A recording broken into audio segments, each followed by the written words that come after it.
This is not breaking news. This is not a scandal. This is not about one person. This is about something quieter and far more dangerous. Tonight, an entire modern nation was pushed into silence, not metaphorical silence, literal silence.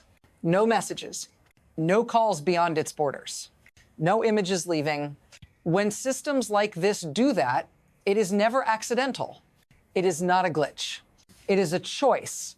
And here is the unsettling part. This kind of silence is not used when power feels secure. It is used when time is running out. Because in a country that runs on connectivity, cutting the signal does not just mute voices. It freezes money, hospitals, universities, daily life, which means this was not just about stopping people from talking. It was about stopping something else from spreading. Stay with me. Because once a government reaches for silence, the clock starts moving faster. And what comes next is never small. For a long time, we were taught to think power looked like uniforms, or speeches, or force in the streets. But that is no longer what actually controls this system. What controls it now is flow, information, speed, who can speak, and who can be heard. In a modern state, authority doesn't just rest on laws or weapons. It rests on networks, digital ones, economic ones, narrative ones. When those networks are stable, governments absorb anger. They redirect it. They wait it out. When those networks feel threatened, something changes. The response becomes blunt, heavy, risky. Cutting connectivity is not about strength. It is about losing confidence in every other lever. Because once a population can see itself across cities, classes, regions, it becomes harder to isolate, harder to fragment, harder to dismiss. So when the system shuts the lights off all at once, it tells us something precise. Not who is in charge, but what they are afraid of losing, and that fear did not appear overnight. It was built slowly, quietly, for years. This shift happened so gradually, it barely registered. There was a time when disruption looked sudden. A strike, a riot, a declaration. Now it arrives differently, in increments, in updates, in permissions quietly revoked. Before, people gathered in one place. Now they gather everywhere at once. Before, dissent moved at the speed of bodies. Now it moves at the speed of signals. That change was normalized, integrated into daily life, treated as convenience. But systems adapt, and so does power. Control no longer requires constant force. It requires timing, interruptions, moments where the connection simply disappears. Slow change is the most dangerous kind because it doesn't trigger alarms. It doesn't look like collapse until one day everything stops at the same time. And when that happens, it's never because the system is calm. It's because something underneath has shifted far enough that old methods no longer work. What we saw next wasn't the cause. It was the first visible crack. The moment it broke into the open, it did not look subtle at all. Entire regions went dark at once. Not a city, not a neighborhood, province. As demonstrations spread across more than 100 cities and towns, the digital infrastructure vanished underneath them. Messaging apps stopped working. Social platforms went silent. Journalists lost their lines out. This was not a malfunction. The timing was exact. Turnout surged. Clashes intensified. Government buildings burned. Security forces stretched thin. And at the same time, verification became impossible. Arrests increased. Casualties mounted. Numbers blurred. When information disappears, uncertainty does the work. Fear fills in the gaps. This is where people often misunderstand what they're seeing. They focus on the shutdown itself, the spectacle of silence. But that's not the story. If you're trying to understand what is really happening here, don't look at what was turned off. Look at why it had to be. Because when a system chooses blindness over visibility, it's preparing for something it can't yet control. And that preparation has consequences. Here's where the mechanics matter. Not the slogans, not the faces. Modern control does not depend on stopping protests. It depends on managing coordination. As long as people cannot see scale, they feel alone. As long as they cannot synchronize momentum fractures, cutting the internet is designed to do exactly that. Break timing, break trust, break the sense that this is happening everywhere at once. But there is a cost, and it is steep. Connectivity is no longer a luxury layered on top of society. It is the operating system. Businesses halt, payments freeze, hospitals improvise, universities stall, state services degrade.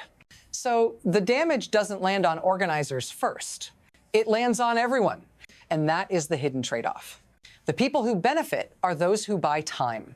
The people who absorb the shock are those who already have the least margin. This is how the system actually works. Risk is pushed downward. Stability is purchased with public paralysis. And once that exchange becomes visible, something shifts. Because people stop asking who started this and start asking, why am I paying for it? That question doesn't fade. It spreads. The pace changed after that. Everything sped up. Streets filled faster than expected. In places that usually stayed quiet, markets closed. Bazaars shut their doors. Chants didn't soften. They sharpened. Without screens, people listened to windows, to rooftops, to each other. Security forces adjusted. Drones appeared overhead. Arrests became quicker, more selective, not everywhere, not all at once. That matters because selective force signals hesitation. It means restraint is being calculated in real time. At the same moment, something else happened. The silence failed. VPNs flickered on. Fragments escaped. Witness accounts crossed borders. Enough to be seen, not enough to be contained. This is the dangerous zone for any system. When repression is visible but incomplete, when control is asserted but not total, that's when uncertainty multiplies. Inside the streets, inside the leadership, because once the system shows it cannot fully shut things down, the question is no longer can they stop this. It becomes what happens if they try. This is where it stops being abstract. This is where it reaches you. Because when connectivity disappears, it is not protesters who feel it first. It is ordinary life. You wake up and payments don't go through. A business stalls mid-transaction. A hospital can't reach a specialist. A family can't check if someone made it home. Silence becomes a weight. You are not organizing anything. You are not chanting, and yet you are paying the cost. That is the pressure point. When disruption moves beyond activists and into daily survival, this is how fear spreads horizontally. Not through ideology. Through inconvenience, that turns into anger. And once people realize the shutdown itself is hurting them more than the unrest ever did, loyalty erodes quietly. No announcement, no headline, just a shift. If this feels distant, don't look away. Because this is how modern systems test how much disruption a population will absorb before something gives. And once that test begins, it doesn't stay contained.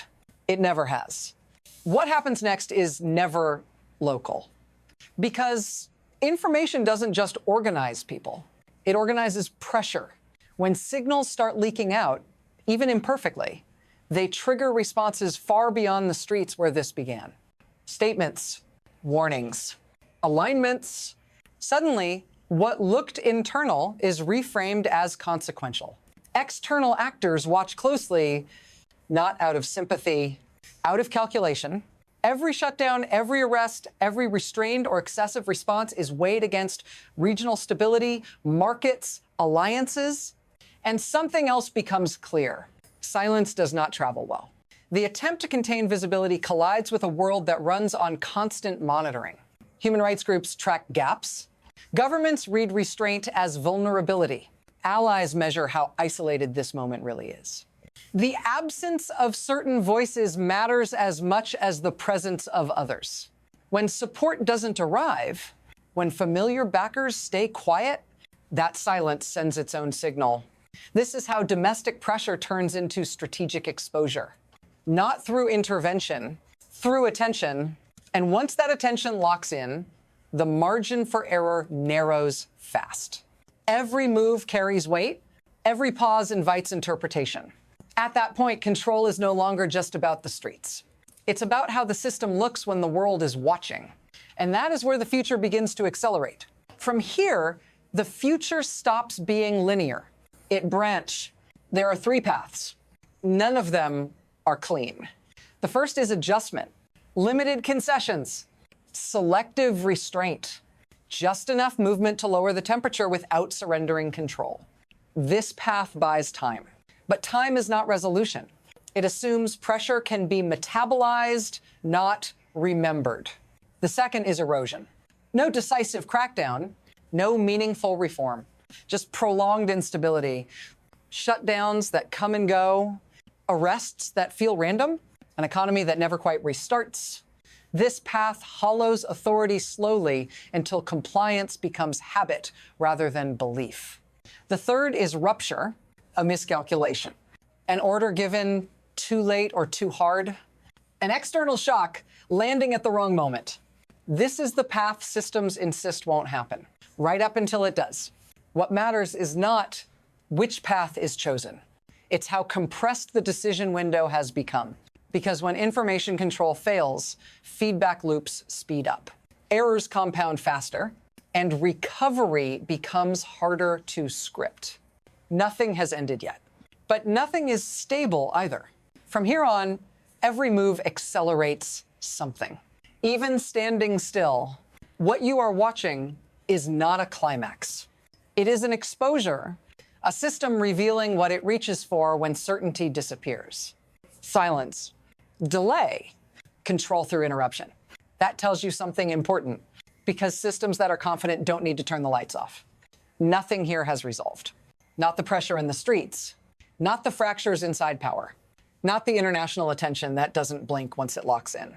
This is the dangerous moment after the first shock, before the outcome is clear. History doesn't announce itself when it's about to turn. It gives you signals. This is one of them. If you stop paying attention now, you miss the part where consequences take shape. Not all at once, but fast enough that explanations arrive too late. So stay with this. Watch what happens when silence is used as a tool. Watch who adapts. Watch who hesitates. Because the next chapter won't begin with an announcement. It will begin with a decision made under pressure. And by the time it's obvious, it will already be irreversible.